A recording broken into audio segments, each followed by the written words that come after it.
দেখি দোকানদার ভাই কি করে। আসসালামু আলাইকুম ওয়া রাহমাতুল্লাহ। ওয়ালাইকুম আসসালাম। ভাই ভালো আছেন? হ্যাঁ ভাই ভালো আছি। দোকানদার ভাই কি করতেছেন? খেলতেছি ভাই একটু। ভাই শোনেন ভাই, বলেন ভাই কি? আজকে জুমা নামাজ শুক্রবার মনে আছে? হ্যাঁ মনে আছে ভাই।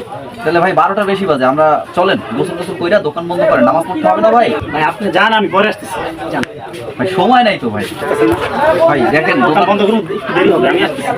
ওঠেন না ভাই, চলেন যাই। আরে ভাই আপনার নামাজ আপনি পড়েন।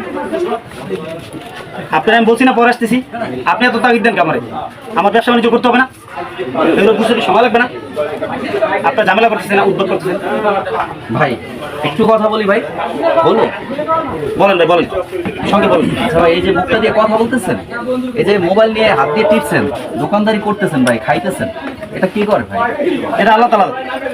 তাহলে ভাই এই সব কিছু যদি আল্লাহ পাক করে, তাহলে আপনার কি ভাই আজকে নামাজটা পড়া উচিত না ভাই? হ্যাঁ নামাজ পড়া উচিত। তাহলে ভাই এরকম না কইরা চলেন আমরা জুমার নামাজ পড়ি একসাথে, জীবনটা সুন্দর করি ভাই, আল্লাহকে খুশি করি ভাই। প্লিজ ভাই না করেন না ভাই, যেহেতু সব কিছু আল্লাহ করে ভাই।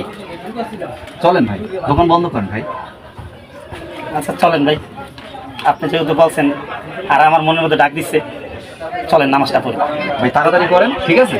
নামাজ পড়ি, তারপর আমরা একসাথে আবার বাজারে আপনার ছাড়ো তো। ঠিক আছে ভাই? জি ভাই, আমি এখনই বুঝে দিচ্ছি। ওকে ভাই।